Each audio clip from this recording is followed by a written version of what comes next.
This fall, the Osher Lifelong Learning Institute will produce a series of podcasts. Here's a sneak peek, a sneak listen, to our first episode. Welcome to In Conversation, the Voices of OLLI. Meet two of our outstanding instructors and beloved personalities. Cash Baxter is an instructor of fine arts at OLLI, a fine painter in his own right, and a multi-talented former Broadway luminary.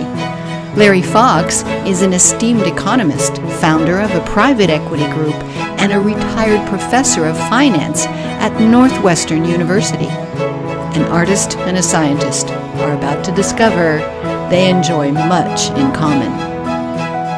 Let's listen in on their conversation. Hello, my name is Cash Baxter, and I have been part of the OLLI team since January of 2004. And the first class I taught, because I'm also a painter, and it was a course in painting the Impressionist way. So I'm very, very proud to be a part of Osher. And I'm Larry Fox. I teach courses that are some combination of economics and policy. I was trained as an economist, but fortunately I've forgotten most of that. And all of my courses center on the issue of the inequality of opportunity, the unfair inequality of opportunity, because I'm talking about inequality that's things based on race or gender or national origin or the wealth of the family or the appearance of people or stuff like that. When you break that down and if you try and deal with just inequality, you kind of don't get anywhere. All you can do is redistribute income. But if you think about things like healthcare and education and immigration and tax policy, and you think about them in an integrated way, all of a sudden, solutions, instead of being mystifying and limited, become very rich and pretty clear. And I love doing it. I've been doing it now for 11 years, I think 27 courses, and it's just the greatest program on earth. I can tell you this. I have never been to one of your classes, and that is something that I intend to do. And yet my wife, she has been to, I think, many of your classes. And so we know each other in the hallway, and you have come to my classes and always have stayed and greeted me afterwards and complimented me on what I was doing. And so stand by, kiddo, because I'm going to do the same with you. I would look forward to that. Actually, Cash's classes are great. I've gone to classes on art, on dance in the films, tap. They've been fabulous. Mine are fact-based, but they're feeling-based. There are people who feel, what do you need to go to college for? You're walking around with a telephone that's got all the facts on earth. But facts are not a way of thinking. They're kind of what you think about when you're not thinking about your feelings. I teach policy, and if you try to establish policy without considering how people feel, for example, one of the really bad things that's been going on in the last 30 years at an increasing rate is a complete disrespect of work and workers unless they're doing work that requires a college education. This is just the dumbest thing in the world. It makes it harder for people to go to work rather than easier. Why would you work at a minimum wage and in a tough job if you're not going to get any respect out of it at all? It's not just that. I love art. I love art of all kinds. I think a well-rounded person is hard to describe in 2 words. That well-rounded people have got not corners, but rounded parts. I can do it in 1 word. Overweight. Oh, no, that's not what you meant. No, I'm not. No, but yeah, you know what? I think that one of the reasons I have not come to your classes, even though I've heard glowing reports from so many sides, I think I'm a little bit frightened of it. I think because it's not in an area in which I am comfortable, and instead of being willing to go out there and learn, I've been a little shy, more than a little, and intimidated, and that's going to change. So many people pick classes on the basis of the subject matter. Gee, I'm interested in Yep. whatever it is. And of course, I think it's much smarter to pick classes based on the instructor. Because a good instructor will make almost any class good, and a bad instructor can't make a boring subject interesting. Interesting, yeah. I think that one of the things about this business of attracting people, a lot of it has to do with how well the title of the class is written and prepared for the catalog. Because, you can say, I'm going to teach, the first film I directed was in the Air Force. I was an Air Force officer, and they trained me to be a film film director. I decorated a few films, too, for that matter. And my first film was really a hard sell. It was called, in title, Oxygen, Nitrogen, Dissolution, Quality Control. Oh, boy. What the heck does that mean? I don't know yet what that means. But it was during the testing of the Mercury missile and the Atlas as the delivery system. And some of the most exciting work in my films was when the Atlas blew up. And we had blowing up atlases all over the place. I think that if I could say, Osher presents atlases blowing up, I probably could sell it out, because people would know that I'm crazy anyway, and they would come and think it's about musical comedy. Wouldn't they? I think it's like a NASCAR race. You don't go to see the cars going around and round. You go to see them going off the track. You're terrible, and you're right. No doubt about it. No doubt about it. It's awful. How many films had you directed before you did the Beethoven film that we saw a few months ago? I can't imagine how many films I had done, because I did documentaries, which was primarily the reason I was trained, how I was trained to do. Now, when you were 22 and you were doing that, would you say you were self-confident, or were you self-questioning? Oh, I had what is called the second lieutenant's syndrome, and that is, there's nothing I couldn't do. Wow. I didn't know better. Someone said to me during the course of my Air Force career, I'm sorry, Lieutenant, and he was a captain, and he said, I'm sorry, Lieutenant, I know you're down here with your crew in Puerto Rico, but I don't have an airplane to fly you over to get the drop site that you need for the parachute. I don't have an airplane. And I said, really? I said, have you seen my orders? And he said, yes. And the attitude was very real. And I said, could I borrow your phone, sir? And he said, sure. And he kind of shoved it my way and just remained at his desk. And I picked up the phone, I dialed a code, and I went, brr, brr, Washington switch. And here was this lady's voice on the phone. I said, I need to talk to General LeMay. Here's my code. Click, click, click, click. And by golly, Lieutenant, this is General LeMay. What's the problem? And I said, well, the captain has no airplane. And he said, he does have an airplane. I'll get him on. Put him on the phone. And the color of this man changed completely, right? He was absolutely pale. Well, by reputation, LeMay was not a guy who brooked very smart people very well. forget about not doing well with people of limited intellect. Gosh, I had entirely the opposite experience. I was talking about it in class the other day. When I was an undergraduate, I went on an athletic scholarship, and I'd gotten injured, and I was in a lesser sport, so you lose your scholarship in a lesser sport. So I'd gone to the head of the department to thank him for being so nice to me and telling him that I was going to leave school, and he said, no, we'll work something out, and he did. And I went to work for the department, and I ended up working on a huge study of the effect of government retraining in poverty pockets in the United States. And I started off as a grunt, of course. I mean, I couldn't have had a lower job if I was watching whales from the bottom from the Mariana Trench. It was something. But I worked my way up and had some pretty good position with this study. And the study, from the point of view of everybody who was in it, turned out to be a horror show. The government had done a very good job of structuring this retraining program, very good job of recruiting people, excellent instructors, and for a whole variety of reasons, the retraining just was not worth the taxpayers' money.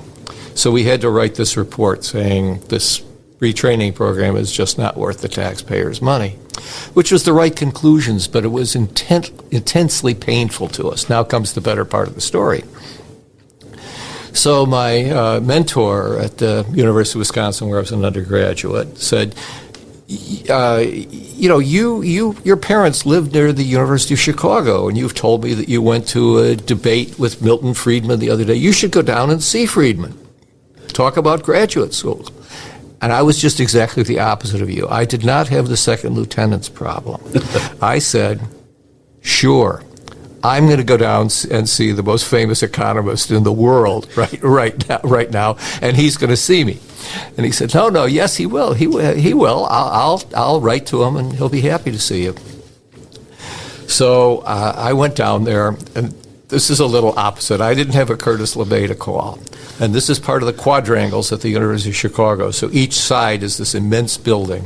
I walked around the building twice with my heart rate getting faster and faster, my breath getting shorter and shorter.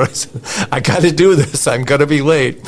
So I went up there and I knocked on the door, and he came up and he threw open the door of his office, the opposite experience of Kurt LeMay or your fellow in the Beethoven film. He's about 5 feet 1 inch tall and dome-headed, like you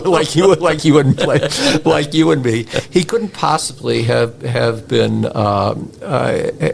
nicer, and it put my life on an altogether different path. But I was so scared. I didn't have any saliva in my mouth. I mean, I was petrified. What a story! Whoa. Yeah. Well, his wife, Rose Director, who also deserved a Nobel Prize, told me that she had kept count, and I spent 200 nights on Milton Friedman's couch, because your computer stuff used to come out in the middle of the night, so I had to be on campus in the middle of the night to go pick it up and look at it and try and get another turn before morning, because I'd usually screwed it up. So I slept on his couch, and I was at the university in graduate school for 5 years, so that was a lot of nights that I spent on his couch. He couldn't have been nicer, and he was only intimidating if you were debating with him, because he was just the smartest man on earth. But he was sweet. Rest in peace. Rest in peace. I can imagine what that feeling is to meet someone that is a genuine celebrity, and not in show business, but a real celebrity. Yeah. And I know that when I was introduced to a person that you've probably heard of named Judy Garland. Saw the movie, anyhow. Saw the movie? I haven't seen the movie yet. I hear it's quite wonderful. I'm anxious to see it. Liza Minnelli was starring in her first Broadway show. It was called Flora, the Red Menace, and it was written by the same guys that wrote Cabaret, Cantor and Ebb. And Liza knew that I was there. I had met her, but I didn't know her well, but she knew that I was there. And so I went backstage after the show, as she had asked. And my wife doesn't like that part of show business. She's not comfortable with show people, and they can be strange. They are strange, weird, and wonderful.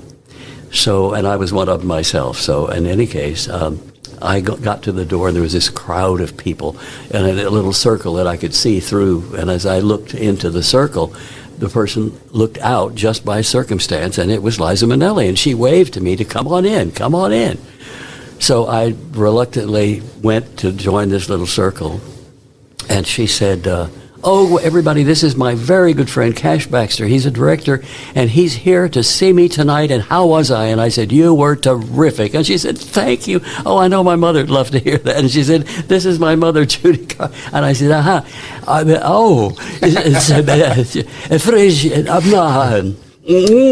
I couldn't speak. This was an embarrassing moment, and no General LeMay, and no airplane, and no Air Force film footage to cover it. There you are.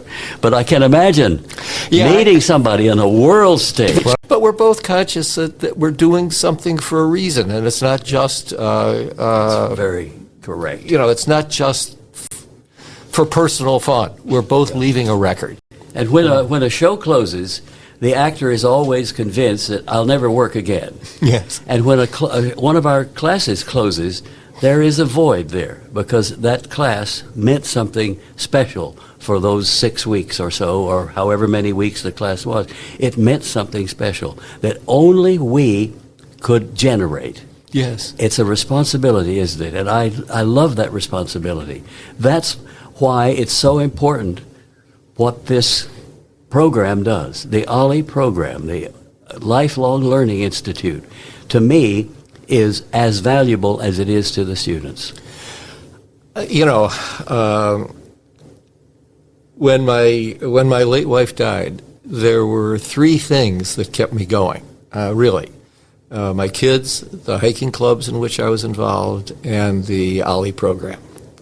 And they were all of tremendous importance. So, I will be forever grateful. I just this last week, I commented in class that as people came into the room, I got there early because it was something I had to set up. I was just grinning like a Cheshire cat because of the, 90 people who walked in. I probably know 80 of them. I've probably eaten with 60 of them, and You get that and many? they're friends. You get that many invitations to go out, do you? If you're married to my wife, you're very busy socially. There's no doubt about it. That's I think right. you have the same experience. Yes, I do, yeah. Yeah. But I understand your point, because those are not just students. Those No. are they've become friends. No. And you depend on them as they depend on you. And I Every think one that's of them has, exciting. whatever their educational background, they all have a life history. They are there because they want to be. They want to be there. They haven't paid much, but they have paid to be there. It's how do I say it without being unkind to undergraduates? It's totally different than teaching undergraduates. An experience that I've had and not enjoyed. It's true. And very challenging, because my people, like yours, I'm sure, will challenge you if they don't understand or if they think you're wrong or mistaken. Oh, and absolutely. of course, that's what it's supposed to be about. It's a give and take, and if I make some kind of a dumb statement, I better be able to prove it. And there was an incident when I was talking about Bob Fosse, and I was walking down the street one time, ran right square into him, and I said, "Oh, Bobby, how are you?" And I said, "What are you doing out here in California?" And he said, "I'm looking for the urinal," and walked right on. And that meant something to me, because we would be in rehearsal together in the same rehearsal building, and we had too few toilet facilities for both men and women, and our stage managers would time it so we could take alternate breaks and use the urinal, etc. And Bob Fosse never even acknowledged that he knew me, except he went right to that. And I told this story, and someone in my audience said, "Well, how do we know he really said that?" And this was an arbitrary guy from Brooklyn, for heaven's sake. And I was shocked, and I said, "Because he said it to me." Yes. And everybody applauded. Well, I'm about to make podcast history. We were at the theater last week, and at the break, the line in the men's room was longer than the line in the women's room. That doesn't say much for the architect, does it? No, it doesn't say much. It doesn't. No, plumbing being what it is, it doesn't say much for the architect. Oh, we're having much too much fun. I wonder, can we get drinks in here? You know what we have? We have tremendous respect for each other. I do for you for sure. And I do for you for sure. Thank you. That's very sweet. Absolutely true. Cash Baxter, Larry Fox, two vibrant voices of OLLI. And here are others. Our OLLI, our Osher Lifelong Learning Institute, we offer a wide variety of courses and member events and educational travel for people 50 and over who just love to learn. From economics to environmental issues to art, filmmaking. Oh, there's no tests, there's no homework, there's no books. No grades. You can just enjoy learning for the love of it. They're almost as passionate about learning it as I am about teaching it. The interaction of the people that you meet is incredible. A whole nother level of socialization. It's not just over a glass of wine or a cup of coffee. It's over an idea, a subject, a thought. I just love going to school. My head is still in the game and I want it to be. We've got an incredibly fascinating, educated, accomplished student body. There's not a student here who doesn't have a postgraduate education in life. Want to know more about us? We are online at osher.csusb.edu. We'd love to hear your voice.